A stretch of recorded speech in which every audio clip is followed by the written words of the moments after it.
what do I even say? Like, you sit there, you watch a game like that where, I'll be the first to put my hand up and say I thought we were a sneaky chance, and there was a few people that messaged me, people that saw me and said, like, hey, Dogs are a little bit down and out. This could be, an opportunity to get to jump, put on a good show. MCG, I don't know. So I'm at the game. Obviously, it's hard when you're watching the game. Don't necessarily pick up on little things. So I try to write notes during the game so I can come back and do a review. And know what I'm talking about. I wrote some down for the first quarter and then I gave up. So I've got them all here. What I noticed in the first quarter, and mind you, this is what I wrote down for the first quarter, but it didn't stop. I think all this pretty much resonates for the whole 4 quarters of the game. Lots of bombing down the line. Zero pressure coming out of our forward 50. So when they got their hands on the footy in our forward 50, they just got it out of there way too easy. Poor disposal. Slipping over. Awful use inside 50. Couldn't hit a tackle. Missing targets. Zero ability to transition off turnover. The amount of times that we had Shea Bolton by himself in the forward 50 and found a way to kick it into the man on the mark, I don't know.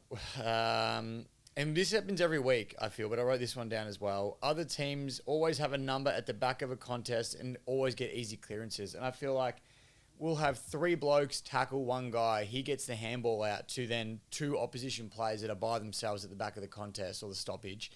And they just clear the footy. And it happens so often. And it wasn't just against the Dogs. That thing in particular happens every week. But I don't know. I don't know what to say. Like, there's only so much I can sit here and break the game down and, I don't know. There's not a lot to talk about. It was a shame. It was so disappointing. It was extremely frustrating. It's already going to be a tough season as it is to get there and then have the performance that we saw. I listened to the press conference with Uze after the game, and I've been a big fan of everything Uze said, but I don't know. He said he couldn't question the players' effort. It was just down to execution. Now, I don't know. I can't get a read on whether the effort was there and the execution was just really poor, if it was a bit of both. I can tell you now, once we were 90 points down, the effort definitely dropped. There was only a couple of players. I thought Vlosten, Ralph Smith, Morris, until he got injured, were probably the 3 players that were really giving everything. Shea Bolton was trying as well, but I found him one out in the forward 50 the whole time when we probably needed him up the ground a bit more. But again, we had no scoring power either, so we probably did need him up the forward line. So I don't know. I'm just so frustrated. I was going to record this when I got home last night, but I thought I can't. It's too raw, and I won't make any sense. But now I'm here. I'm not making any sense anyway. So I don't know. I've had a lot of messages come through, actually. I want to go through a couple of those because there was a few interesting ones. So out of frustration, and this is before the game had even started, so it just goes to show how frustrating the game became. I mentioned something about the crowd being really low. I said, this upsets me so much, having a rough season and people just stop rolling up. Never thought would be the definition of a bandwagon supporter base. I had a few messages come through and, this is what happens when you don't try. I won't watch us until we start putting effort in. That one I don't know, I'll always go, so maybe I'm a bad person to relate to. There was one that upset me. Oh, here we go. People are sick of the constant rubbish will get dished up by the umpires. I know supporters will not return to the stands until we get a fair go. And it's why I won't be returning either. Now, we were getting this raw deal when we were winning 3 flags in 4 years. Everyone still rolled up then, and the umpires, we were still well and truly at the bottom of the differential count on the free kick ladder. So, I don't know. I think I know people don't want to come watch bad football. Not many people want to rock up to watch your team lose, and not everybody's one of those supporters that, rocks up week in, week out, sits in the rain, all that sort of stuff. I don't expect everyone to be like that, but Saturday night, MCG, by all, a lot of our heads, an opportunity to potentially play some good football and maybe even get a sneaky win. to have 38,000 rock up. It was a nice night as well. It didn't rain. I was disappointed by that. So I'll stand by that. I was disappointed in it. I know everyone's got their reasons for going or not going, whatever it might be, but I thought it was a little bit flat. But in saying that, we kicked goals and we were, 70 points down and the crowd was still up and about. So the people that were there did try, I think, to make their presence known, despite the fact that we had rare opportunities to do so. So, I don't know. It's a real flattening one. Obviously, I'll be doing the Forever Rivals show on Wednesday night as well. I don't know what I'm supposed to talk about on there because, Carlton had a big win. Essendon had a big win. Collingwood played today against West Coast where you'd assume that they'll have a win. And then here we are, second last on the ladder, getting pumped. It could have been over 100 points. We were lucky to bring it back under 100. I don't think we've had a loss that bad in a long time. I don't know. Honestly, felt like Mario from Doncaster. And if you know, you know. If you don't, search him up on YouTube, Mario from Doncaster. It's one that I've laughed at for years, but obviously now with the territory we're in, we're starting to dip into that sort of era again by the looks of it. So it's starting to become a bit more real, which hurts. But anyway, I'm going to wrap it up there because, again, I'm not going to go into the stats. Like I've got some here that I wrote down as well. The amount of possession that they had compared to us was second to none. I'm pretty sure they tackled more as well, which is never going to help.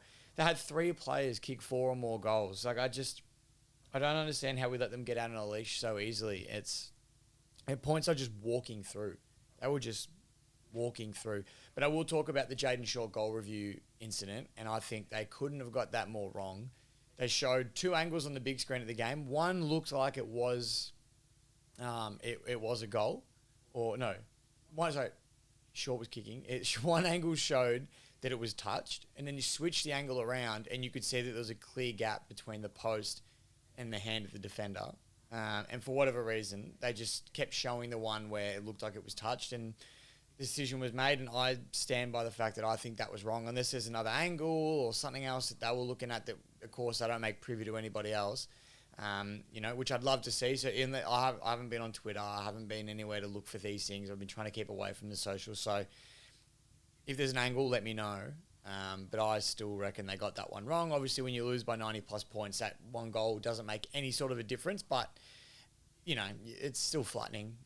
We didn't get many goals to the night, so to be robbed of one, it hurt a little bit. But anyway, I'm not here to dwell on umpiring and goal reviews and this because there's a lot more issues than that. And obviously as well, the big one, the injuries that we copped last night. Jack Graham, first game back after coming back from injury, straight away. Morris, hopefully it's not too bad. He looked like he was in a lot of pain. He got stretchered off, but in the press conference, I said it might have just been a sprained ankle, which hopefully doesn't lead to syndesmosis because that could be, a 6 to 7 week injury potentially. And he's been given his absolute all, Morris, and finally found some pretty good form. So it'd be a shame to see him go out. And then Sam Banks, just so courageous, back with the flight, got cleaned up. I wasn't a fan of the Richmond fans booing Tim English. I don't think he did anything wrong. It was a fair contest. Banks just got up on the worst end of it. And hopefully he's okay. Apparently his neck and everything is fine. It was just a concussion, which obviously isn't a good thing, but as long as there's no neck injury as well, it makes it a little bit better. I'm sure the club will look after him, do the right thing. He'll miss a couple of weeks of football now, unfortunately. But as long as he's doing okay, big shout out to him.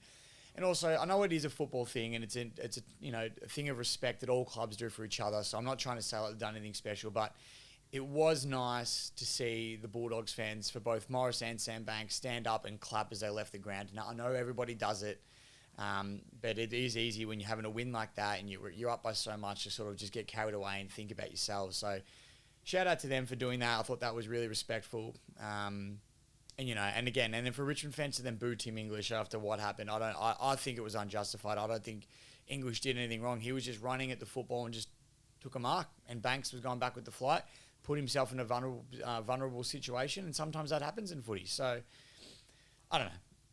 I'm just picking at straws here to keep the conversation going. I think it's probably been enough said from my point of view. So, thank you again for watching. I appreciate the support. Please, I don't want to beg you, but I implore you to to keep supporting, not me necessarily, but the club, the team. It's times like this where they really need the supporters more than ever. Because it's easy to support when we're playing finals and winning games of football, easily. But these are the times when they're trying, the club's difficult, in a difficult position, and the fans are more important than ever. So, if you can, show support, go to games. And then on a second note, please support me, please support the channel. Thank you for watching. I do really appreciate it. Message me on Instagram, get in the comments of the videos, let me know your thoughts, not just of the channel, but the club, and I'm happy to chat. Sunday night, I will be it is Sunday today, but I will be doing my question and answers, which I'm scared to do because it's going to get interesting. But yeah, that's it. Thank you for watching. Thank you for venting with me a little bit. I do appreciate it. It's nice to sit here and talk to a camera, essentially, but it's nice because I feel like I am talking to everybody that's watching, and it's a good way to vent after a big loss. So thank you very much for watching again. It is Sunday, so happy Mother's Day to all the mums out there as well. We're very grateful for you also, and I'll see you for the next video. Go Tigers.